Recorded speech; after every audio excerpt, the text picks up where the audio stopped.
Welcome to Influential Entrepreneurs, bringing you interviews with elite business leaders and experts, sharing tips and strategies for elevating your business to the next level. Here's your host, Mike Saunders.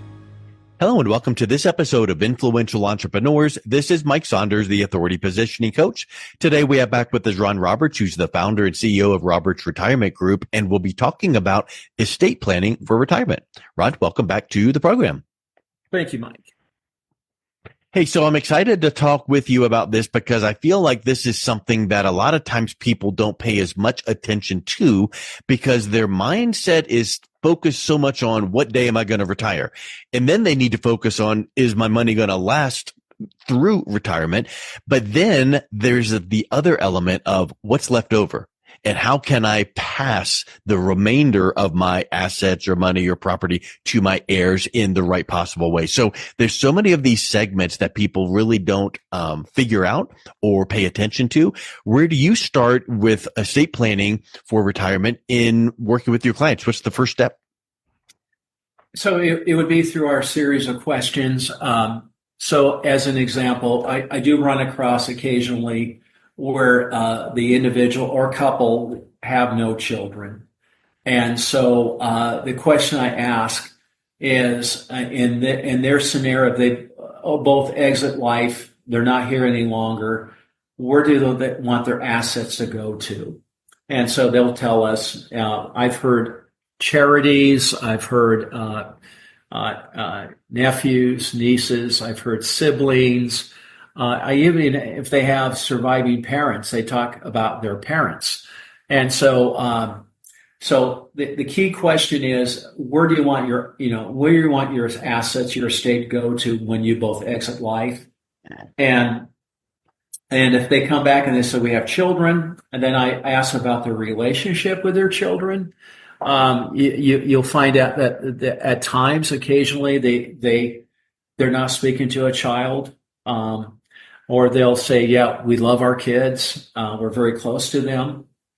I gather their information about their relationship with their kids, where their kids live, what they do for a living. We talk about they have grandchildren. We talk about their grandkids. We get their names, what their ages are at the present time. I ask questions like, are you supporting any of your kids or grandkids at this time? Are you providing financial aid for your grandkids' college education? Those type of questions, we ask. So what is important is their relationships they have with their existing family. That determines what I'm going to share with them. And also, we talk things like, is your wish for your estate to go to your loved ones immediately? Or is your wish to have the money held for them for a period of time, over time for distributions? So I need to ask those key questions to get that feel of what I would recommend, what they need to do to achieve those goals. So that gives you an idea what we do. Yeah, I think that there's, you've mentioned this several times it starts with the questions, and there's so much power in knowing the right question to ask and then knowing what to do with the answers to those questions. So that's kind of where you're starting there. I think that is just huge. And there's so many aspects of estate planning. Talk a little bit about what all goes into the estate. Is it just the cash? Is it just your investments? Is it the property, house, cars? What are some of the ways that you're guiding your clients to treat the assets in the estate? So what I do, I mention assets that have what they call beneficiaries. Beneficiaries would include their retirement accounts. They would also include they have life insurance. It would also include if they have annuities. And so they have beneficiaries. So under the beneficiaries, one of the things that we provide as a service is to examine their existing beneficiaries on these type of documents. I just had this experience where a man brought his life insurance policy and there was about $500,000 of death benefits. And I read out his beneficiary's name and it was his ex-wife. And I said, okay, if something happened to you today, your ex-wife will get $500,000 and tax free. Are you okay with that? And he looked at me, he said, are you kidding? No, I'm not. I'm not fine with this. I said, Wow. well, this can be corrected if you want to correct it. He goes, can you help me with this? Absolutely. We made a phone call to the insurance company. We got a change of beneficiary form and we corrected it. But there's a lot of beneficiaries out there that maybe a few years ago was the right thing, but maybe things have changed or there's been a death or maybe the relationships have changed that they need those beneficiaries updated. But the benefit of a beneficiary is it doesn't get held in probate. It goes directly to them as a lump sum. And so it bypasses probate and the asset that's held in that life insurance policy or that annuity or that retirement account, it goes immediately to those beneficiaries. Now, if they have real estate typically is owned by the individual or their spouse, like joint tenants in common. And so the title of that property is held in their names. So if one spouse passes, the surviving spouse just basically takes over the title of that property. So there's no problem with that. Where the problem begins is when the second spouse passes. Then the owners have now been deceased. So where will this property go to? And that's what happens. They call probate. And probate it defines proving a will to be true, or if they have no will, it's intestate.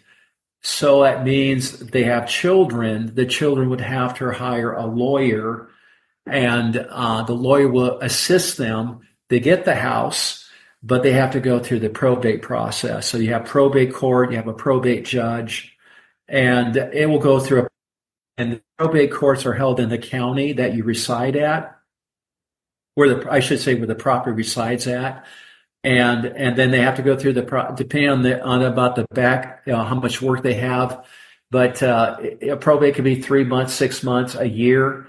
It could be longer if you have anyone that contest anything. Then it can go on, and that's where the lawyer fees go really, really up. And that's where time and stress goes way up. So that's why people are trying to avoid that. And one of the better ways of doing it is doing a trust. And basically, you're transferring the title of that property from your names to the name of your trust. So now the trust owns the property, and you and your spouse are the trustee, so you have complete control of the property. And when you both are deceased, the trust is still held in trust. That's why it's called a living trust. And then the instruction in the trust document states how we want the property distributed. And say when you want to go to your kids, then the transfer of title will go from the living trust to the kids' title, their names, but they avoid probate. There's no judge, there's no attorneys. It's just a smooth transition in a trust. And so those things are very important. And I just had, again, another experience recently where she brought her trust documents and I read the name of her trustee. And she goes, oh my goodness, this person passed away a couple of years ago. And she forgot to update her trust because it's easy to forget these things. It's called life. You get busy with life and then you don't think about these things. So we helped correct it. But I encourage her to have successions. If that one person can't act as a trustee, then you have another one in succession after that person. And we recommend to have 3 people in succession. So we corrected her situation, but she didn't know. She forgot about this. But it was corrected and was amended, and we moved on with life. So anyway, there are certain items that you want to put in trust. One is definitely properties. Another one would be assets. Assets like a brokerage account. You may have a brokerage account, but you can do 2 ways avoiding probate. One would be The trust would be the owner of the brokerage account, or you can do what they call a TOD account. It's called transfer on death. And it basically instructs the brokerage account in case of my demise, I pass away, I want these accounts to be transferred to, and you can have many people as you wish as transfer on death beneficiaries. It's like a beneficiary.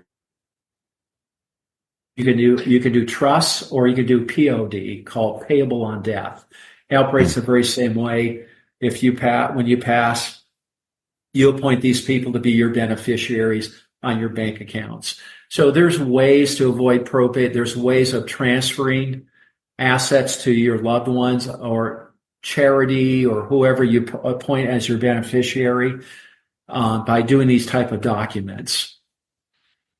As with anything that we've said in our conversations, there's never one solution that fits every single person. So every state is different. Some are probate states, some aren't. Some people can get by with just a will, and that's great. Some people need a trust. Some people need several trusts. So I think that the big thing that people need to realize is it should be looked at. It should be updated. And guess what? In your annual review of your retirement plan, the estate plan is part of it. And check those beneficiaries and designations and trustees and all of those things, like the two landmines you just uncovered, which I'm sure you have many more. But let's talk a little bit about more of the documentation, like power of attorney and healthcare directives. What should people realize how that impacts their estate plan? Yeah, healthcare. Healthcare is an issue that could happen. It's something you hope never happens, but can happen. And also, the other issues that come up is if I'm not continent, where I can make healthcare decisions for myself, or I can't make financial decisions on my behalf for various reasons. I can't file my tax returns. I can't make financial decisions, or I can't write my checks. So if you don't have a plan in place and you can't handle your financials or your healthcare decisions, then your family would have to hire a lawyer, and it's called conservatorship. And so again, that's another purpose of probate court, is appointing a conservator. So your family will hire an attorney, go to court, and request conservatorship for you. And that will take a little bit of money. They'll take a little bit of time, but this can be completely avoided. And it's a powerful document. Again, you hope that this document never needs to be used, but if you do need it, you're glad you have it in place. And it's called a power of attorney. And there's two types, one for financial and the other one's for healthcare. But on the financial side, you appointed an agent that you trust to make financial decisions for you. So typically, if you're married, your spouse would be that person. And typically after that spouse, if you don't have a spouse, it could be your children.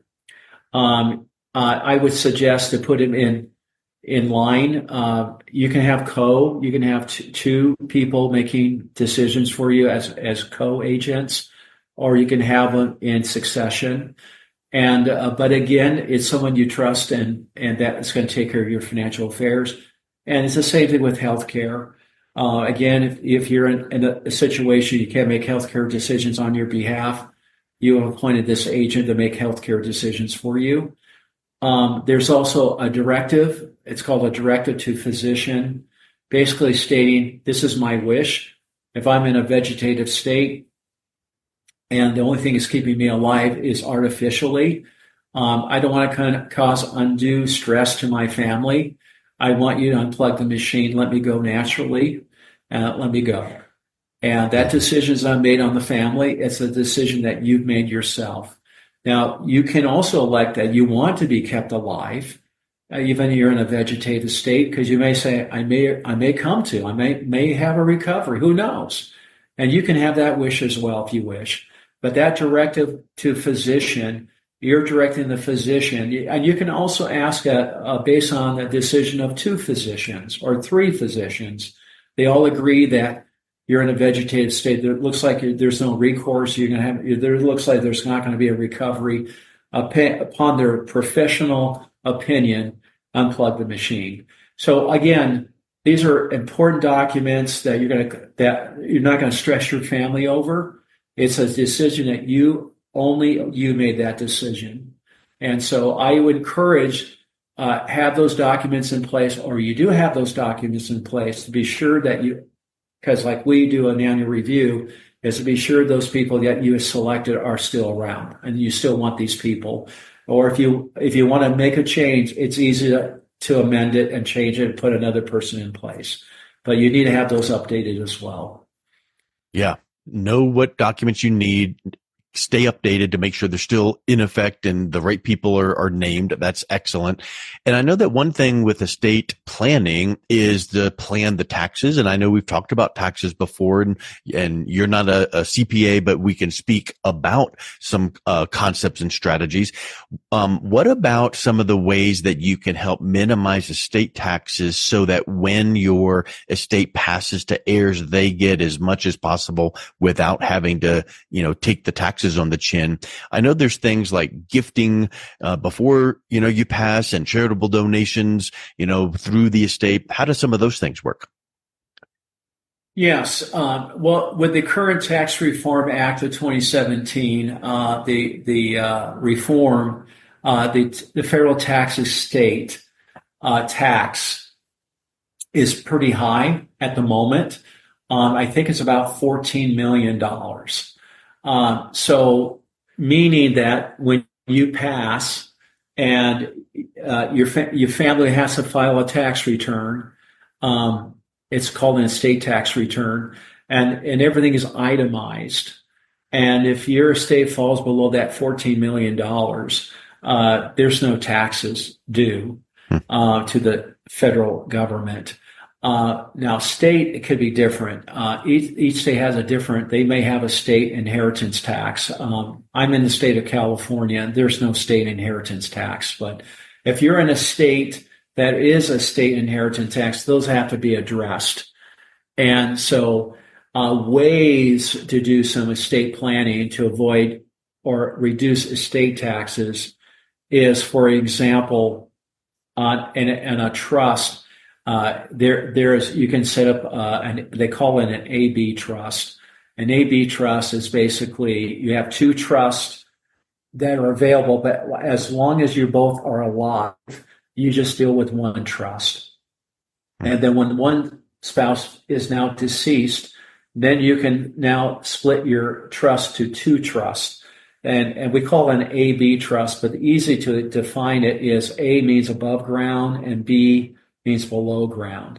So B is for the deceased spouse and A is for the surviving spouse. And then what we do is we start moving assets into the B trust because we want to maximize our exemption. So we could actually shelter $28 million just using an AB trust in this example. Now, we have a tax reform coming up on January 1st, 2026. They can change it. We don't know what it is. Sure. But based on today, between now and 2026, we know what the rules are. So most people will never be there and never have to worry about paying estate taxes. It's those who are going to be over 14 million or over 28 million. And there are, of course, people out there, they have those type of assets. They have that net worth. Then we can do what they call advanced estate planning. And you're talking about gifting. Yes, you can gift. They give you so much you can gift per year without reporting the gift. If you exceed that number, you have to report the gift. However, when you file your tax returns, you can use your lifetime exemption of $14 million and deduct it from that exemption, and then you won't have to pay those gift taxes. So some people might want to gift and see their kids using the money, their grandkids using the money while they're still alive, so they don't have to wait till they pass and not see how the money's used. You can do that. You can gift as long as they're a 501c3 charity. You can gift to churches, to other types of charitable organizations. So that would be more towards advanced estate planning. But what we come across mostly is they just do a simple plan. Um, it's a trust. There's a will. There's a power of attorney for health. There's a power of attorney for financial. There's a directive to the physician, and that's adequate. It's adequate. But the other thing I want to mention is how you want the money distributed, because most people's plans are when I pass, when we pass, we just want the money to go to our kids. And statistically, 80% of those receive an inheritance will spend it within a few years, and it's gone. And then so we have this conversation with our clients and say, hey, are you okay with that? Where they can spend it. Are your kids known for being spendthrifts? They go, yeah, our kids are spendthrifts. They spend their money, they spend our money, they spend everybody's money. And so I said, well, maybe you want to have that money distributed over time.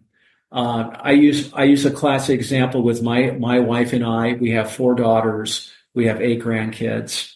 And we say we love our daughters, we love our grandkids.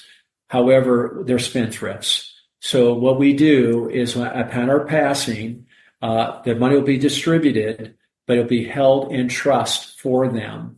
And then every year on their birthdays, they get a 7% distribution out of their inheritance, and it goes directly into their personal checking account.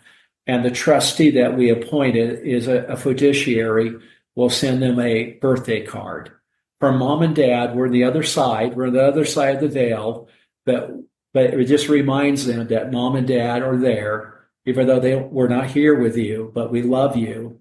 And they get a birthday card every year as long as they live, and a check deposit in their personal checking account. So some people like that concept. Other people like the idea, well, I don't mind them getting all the money. That's great. And then we do that plan. But there are options that they're available. They can have the money distributed immediately, or they can have it spread out for 5 years, 10 years, lifetime. Our trust in California is 3 generations. So our trust is going to be a perpetual trust. A trust can continue for 3 additional generations after we pass. So, again, those are the questions we ask during our interview, what their thoughts about their loved ones and how their money want to be distributed. And like you said, everybody's different. And we set the plan. And like you said, every year we do a review. We have a short discussion. They go, yeah, everything's the same, Ron. We'll go, great. Or they'll go, yeah, there's been some changes, and say, no problem. Let's amend your trust and keep it current with your changes this year. So anyway, that's what we do for estate planning. And you're going to know when you have those annual reviews, if something changed in your mind, you're going to go, okay, if this changed, then I need to check this and make sure of this and update that. And it could be a myriad of things that needs to be done, from beneficiaries to trustees to changing the part of the retirement plan, allocation. So the whole bottom line is, this is something, when you think about retirement planning as it relates to your state, you can't just go out and Google it. You need a team. You need someone like Ron to sit down with you and ask the right questions and check each year to make sure that you're on track. So I think that's just been such great advice here, Ron. We went in depth on this estate plan. If someone is interested in learning a little bit more and reaching out and connecting with you, what's the best way they can do that? Yeah, they can reach out to us by email. It's Roberts, Roberts, at Roberts, again, Roberts, retirement.com, or they can reach us by website, which is robertsretirement.com, or they can call us at 209-223-7870. Excellent. Well, Ron, thank you so much for coming back on. It's been a real pleasure talking with you. Likewise, Mike. Thank you. You've been listening to Influential Entrepreneurs with Mike Saunders. To learn more about the resources mentioned on today's show or listen to past episodes, visit www.influentialentrepreneursradio.com.